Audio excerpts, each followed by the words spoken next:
Entergy is proud to support programming on LPB and greener practices that preserve Louisiana.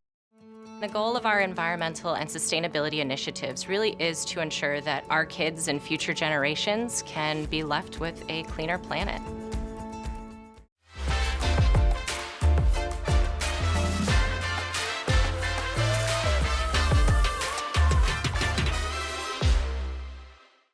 Additional support provided by the Fred B. and Ruth B. Ziegler Foundation and the Ziegler Art Museum located in Jennings City Hall. The museum focuses on emerging Louisiana artists and is an historical and cultural center for Southwest Louisiana. And the Foundation for Excellence in Louisiana Public Broadcasting, with support from viewers like you.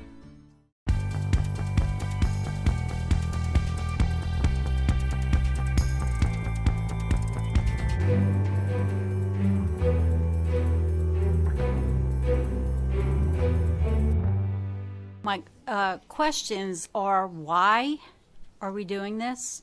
And why are we doing this now? Tempers flare around vaccine mandates for kids. We just can't take the culture for granted.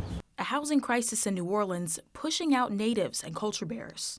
We have not only activities in the city of New Orleans, but really around the region. Holiday events are back on full force. We've got to have something to bridge the gap. A storm Louisiana, specifically Cameron Parish, will welcome. Hi, everyone. I'm Kara St. Cyr. And I'm Andre Morrow. We still don't have much information on the COVID-19 variant Omicron. Experts aren't sure how transmissible, virulent, or deadly the new strain is. Patients in Louisiana sickened with it. They're reporting mild symptoms, and none have needed to be hospitalized yet. The State Department of Health recorded a total number of 16 probable cases of the Omicron variant.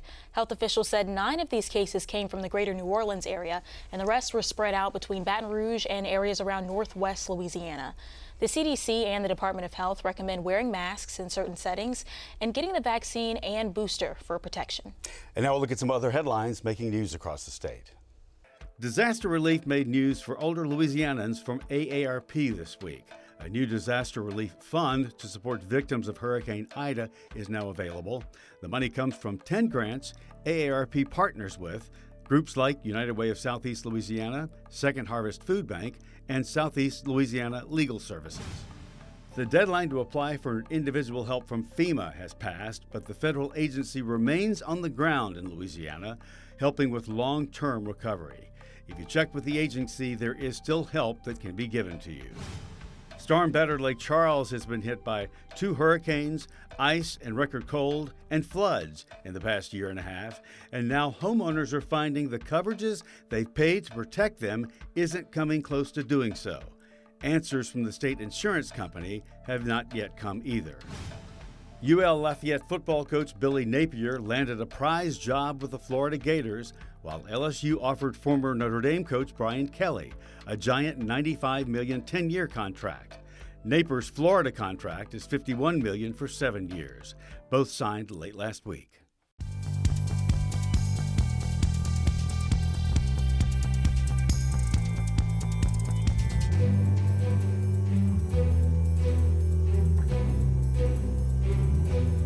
The Louisiana Department of Health is proposing a new rule for the immunization schedule that would mandate school children to get the COVID-19 vaccine.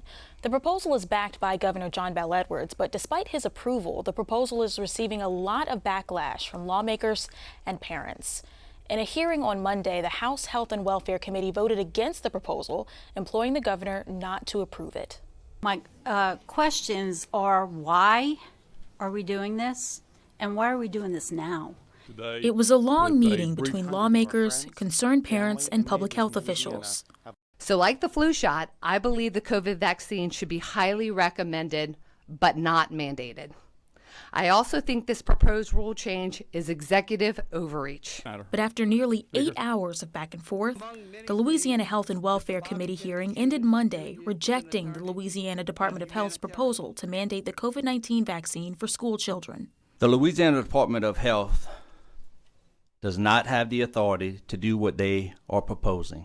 The Department of Health's proposal would add the FDA-approved COVID vaccines to the immunization schedule for schools, which means children 16 and older will be required to show evidence of immunization or intent to get the vaccine.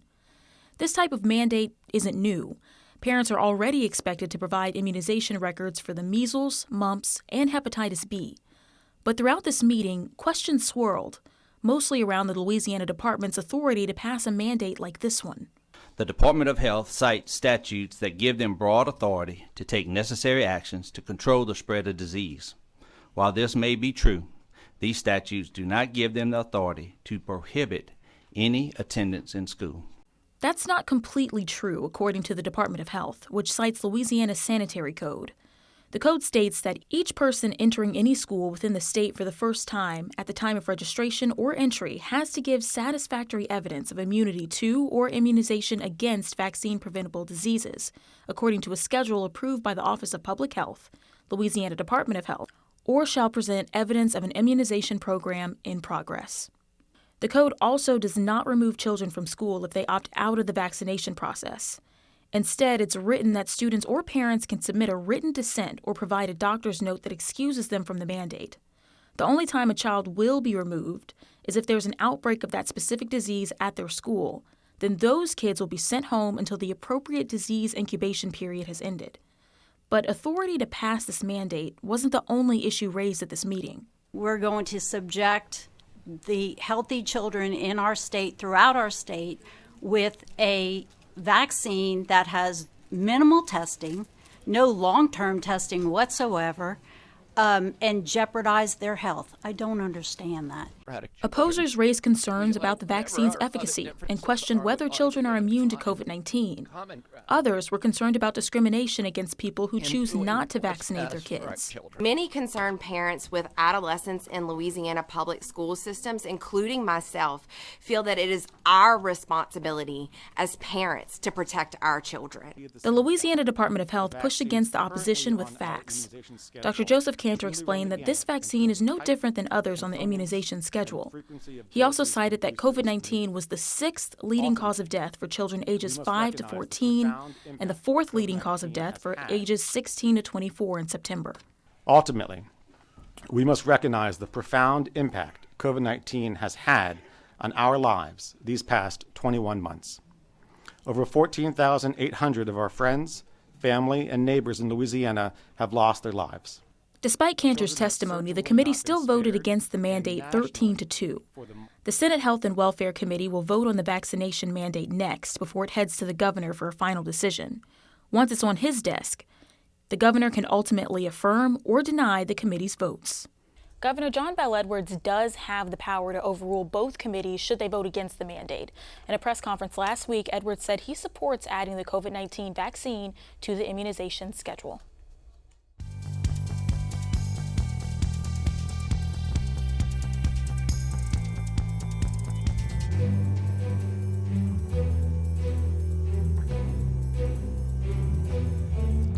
Each year, tourists pump millions of dollars into New Orleans' economy during carnival season alone.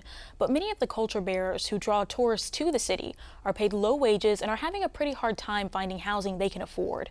Tyrone Stevenson and Denise Smith, Mardi Gras Indians from the Monogram Hunters tribe, talk about their struggle to find affordable housing in the Crescent City.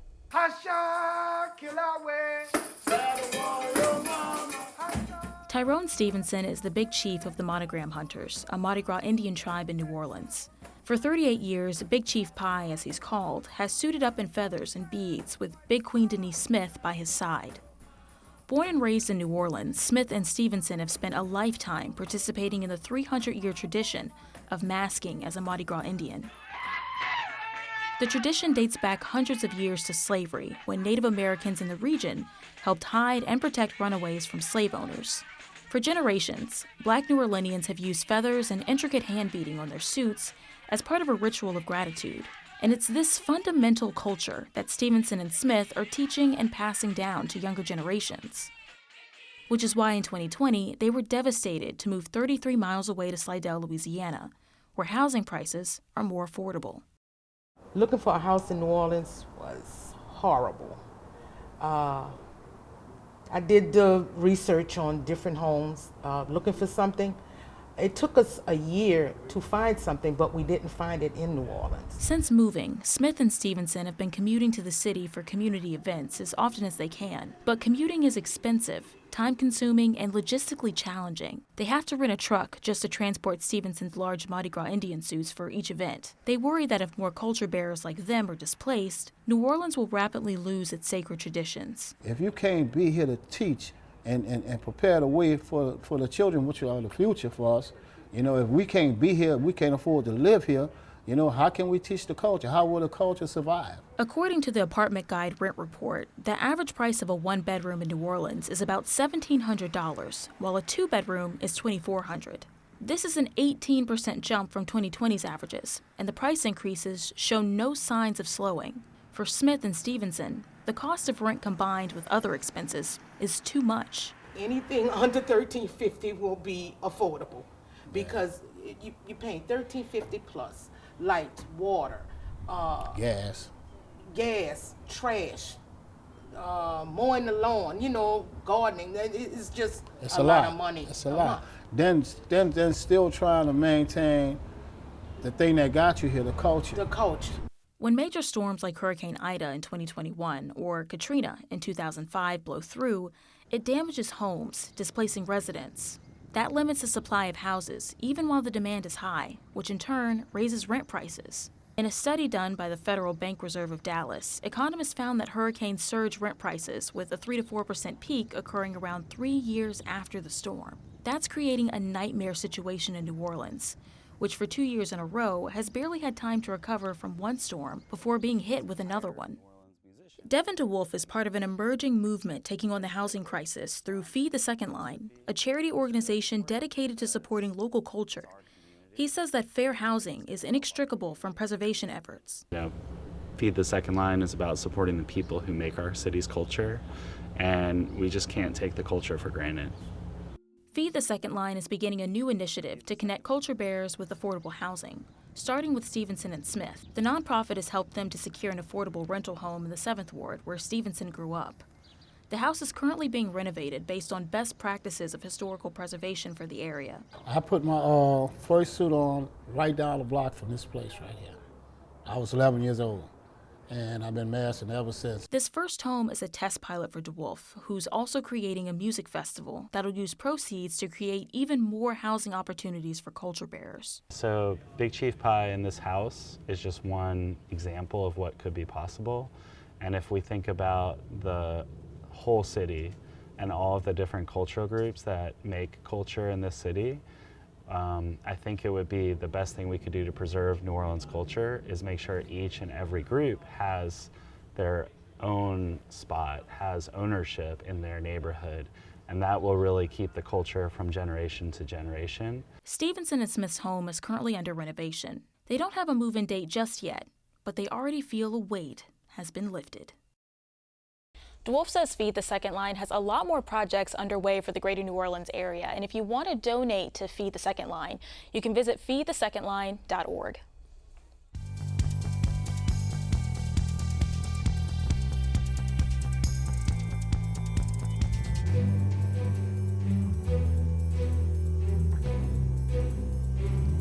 So how big is the announced expansion of another $10 billion LNG facility in Cameron Parish? Well, when finished in less than 5 years, it'll make North America the world leader in exportation of liquefied natural gas. But when you say North America, you really mean Cameron Parish, because Cameron is where all the production and export takes place. I talked with a woman at the center of where it's all happening, Cameron Parish Port Director Claire Marceau. This means a big deal for Louisiana, quite frankly. For Cameron Parish, it means that soon we will be the largest exporter of liquefied natural gas in the world. We won't be second to Australia and Qatar in the amount of liquefied natural gas that we're sending around the world. It's an extremely important project, not only for our state, but especially for Cameron Parish, Louisiana. I don't think people can, it's easy to grasp. So explain how that is possible. What it means when a project has 2,000 or more construction jobs is that our 2-lane roadways with no shoulders are utilized much more than they typically would be. Right now, Venture Global's Calcasieu Pass project at its highest point, I believe, had 59 charter bus size buses that were taking nearly 2,000 drivers off of the roads that would be had they weren't being transported via bus. Curious, will there be highway expansion? Will they 4-lane it or something? It's my absolute hope that at least Highway 27 will be 4-laned. Yeah, I would think that So seems. the two major roadway, and by major, I just mean not parish. The roadways in Cameron Parish are highways 27, Highway 82. Those are state roadways. And currently, yes, they are 2-lane roads. All but a short portion of 27 is all 2-lane. When you say Cameron Parish, and you know the population, you know what it looks like there, and a lot of it is wilderness. And then you say third leading exporter of LNG in the world, to be first, to become the leader in the world. It's hard to mesh that in your mind. It is a bit difficult to comprehend, isn't it? What it means is that right now, Australia is exporting about 78 million tons a year around the world from its country.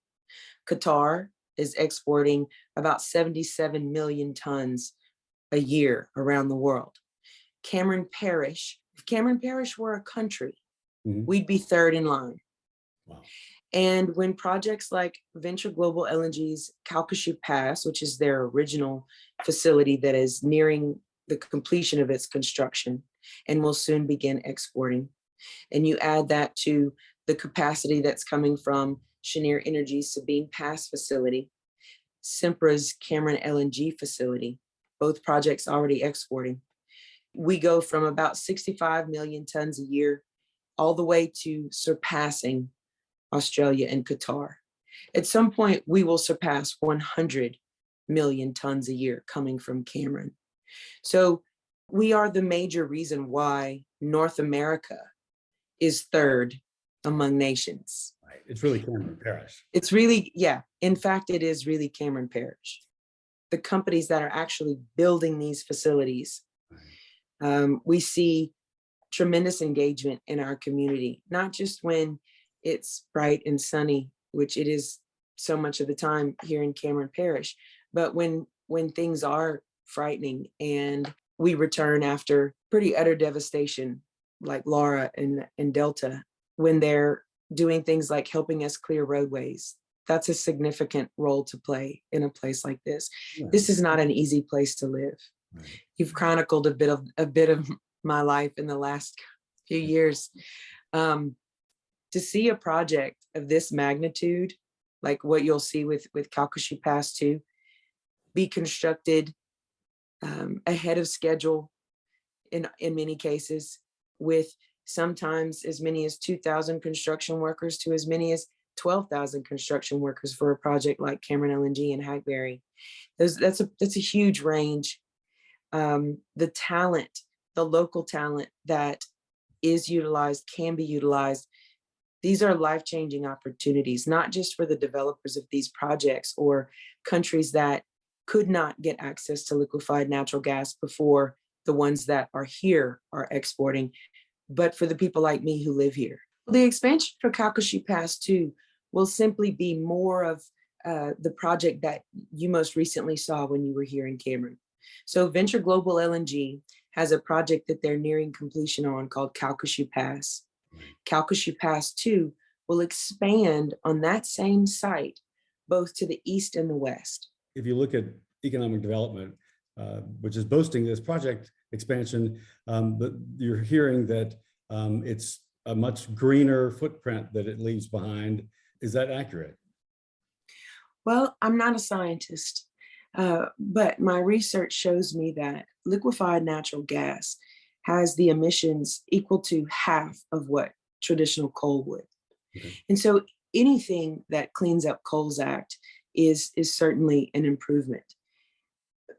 From my perspective also, when I consider that our port would certainly like to be able to offer a portfolio, a menu of energy diversity, looking to the future, when we consider that the Bureau of Ocean Energy Management is saying that The most optimal winds, for example, are from Sabine Pass to Calcasieu Pass.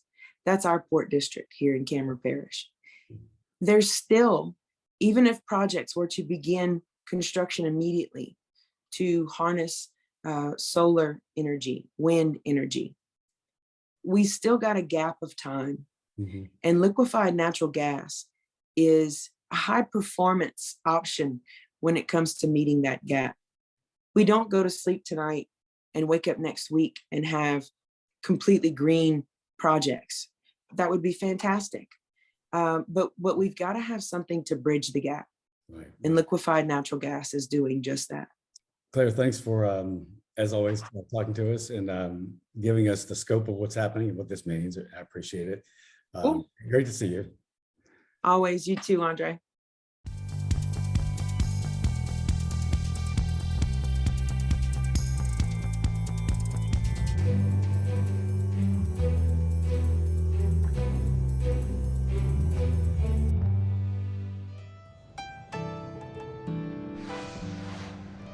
It's time to bring your family back together and return to the magic of the holidays. That's supposed to get you in the mood. I think it does. It's one of 2 TV commercials promoting New Orleans as a major holiday destination. It has been one for generations, interrupted only by the COVID pandemic last year. New Orleans and Company Chief Marketing Officer Mark Romig told me the city is ready with open arms. It is a really different world now, even though we're still going through aspects of the Delta variant and everyone is being careful with the Omicron variant. We see much more activity, particularly now with the holidays approaching us.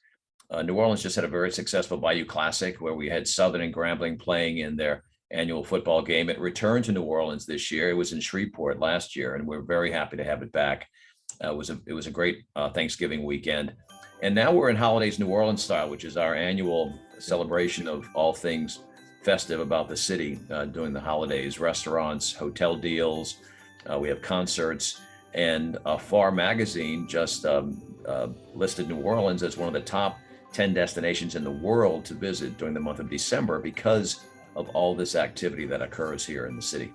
Yeah, everybody gets on board. It's almost like a precursor to what's going to happen for Mardi Gras, tempered down a little bit, but with the holiday spirit. That's correct. We have not only activities in the city of New Orleans, but really around the region, things that really come together. We think this part of the world celebrates the holidays better than any other part of our globe, and we're getting ready for that 2022. There's a lot on the calendar for next year, including, as you just mentioned, Mardi Gras will be a late Mardi Gras. It'll be a March 1st Mardi Gras day, which all the activities prior to that. We have Final Four next year. We have a tremendous exhibit coming to the New Orleans Museum of Art. It's going to be similar to, and I'm sure some of your viewers will remember the King Tut exhibit, which occurred in the 70s. This is Queen Nefertari, and it will be a celebration and a look and see of what Egypt was when she was one of the queens of Egypt. We have Navy Week coming back in April. We have the PGA Tour event at the TPC of Louisiana. And of course, festivals are returning. French Quarter Festival, and of course the Jazz and Heritage Festival. And I see that Garth Brooks is coming to LSU on April the 30th, and we know that that's going to drive additional visitation to this part of Louisiana. People will enjoy both a great concert and in New Orleans as well as the things that you can do in Baton Rouge. Yeah, Mark, from the Natchitoches Festival of Lights down to New Orleans, there is a lot to do in Louisiana. Each city in the state has its own sort of holiday lights, and some New Year's Eve celebrations like Baton Rouge does, New Orleans does, of course. One thing that's returning this year, among all those other things, is the Sugar Bowl with a full crowd. Yes, and 2 teams that will really bring in the drive traffic, Baylor and Ole Miss. They're both known to travel well, great fan bases, and so we expect to see a lot of activity in New Orleans that last week in December and the first few days of January. But we also have the New Orleans Bowl, which will feature Marshall and the University of Louisiana Lafayette right before the Christmas holiday. New Orleans is back on the map as a sporting destination. And again, as I mentioned, Final Four will be here in early April of next year. And then all leading into what we think will be a relatively decent convention and trade show year. We have several citywide conventions on the books. We won't be where we were pre-COVID. We used 2019 as that year to gauge how we're doing. Maybe we'll be between 72 and 80% of 2019 visitor spending when we get to the end of 2022. And then slowly but surely 23 will be better, and then into 24. And then, as you know, in 2025, we have the Super Bowl back here in the city. Yeah, we sure do. Let me ask you this, a couple of things. How is the workforce right now? Because it's tough in a lot of places. How's New Orleans coping with that? And how also have things bounced back? And how is a deal? Are there deals out there for people coming into the city? Well, the bad news is the workforce issue still is a problem here. We have between 20 and 25,000 jobs still to fill. We're down from where we were, approximately 90,000 jobs at the beginning of 2020. And so we're still looking for men and women to come back into the workforce, particularly in the hospitality sector. As it regards to deals, we have some wonderful hotel opportunities right now, particularly during holidays, New Orleans style. We have something called Papa Noel rates. Go to our website, neworleans.com, and look for the holiday section, and you'll see a number of hotels that are participating in special rates this holiday season, which gives people an opportunity not only from out of town, but even locals to, do a weekend or a midweek stay and enjoy all the things that you can do in the city. For hotel deals and holiday season info, as Mark mentioned, head to neworleans.com. Well, this week marked the 80th anniversary of the attack on Pearl Harbor, and there was a ceremony in Baton Rouge at the USS Kidd. Here's a look at that. On Sunday, December 7th, 1941, an unprovoked surprise attack was launched upon our armed forces at Pearl Harbor. And in that moment of desperation and confusion, in that time of danger and terror, our sailors, Marines, and soldiers did not waver and did not succumb to defeat. They held the line, they did their duty, and they fought back that day. The surprise attack by the Japanese that day, 80 years ago, formally ushered the U.S. into World War II. And everyone, that is our show for this week. Remember, you can watch anything LPB anytime, wherever you are, with our LPB PBS app. You can catch LPB News and public affairs shows, as well as other Louisiana programs you've come to enjoy over the years. And please like us on Facebook, Twitter, and Instagram. For everyone here at Louisiana Public Broadcasting, I'm Andre Morrow. And I'm Kara St. Cyr. Until next time, that's the state we're in.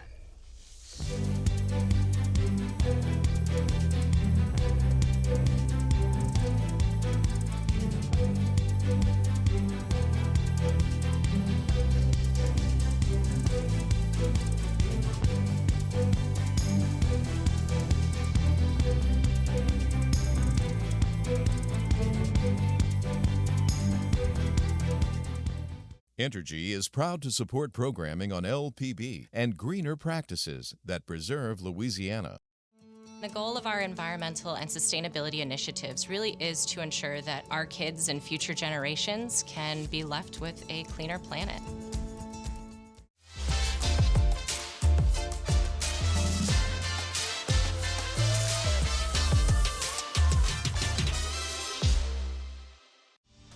Additional support provided by the Fred B. and Ruth B. Ziegler Foundation and the Ziegler Art Museum located in Jennings City Hall.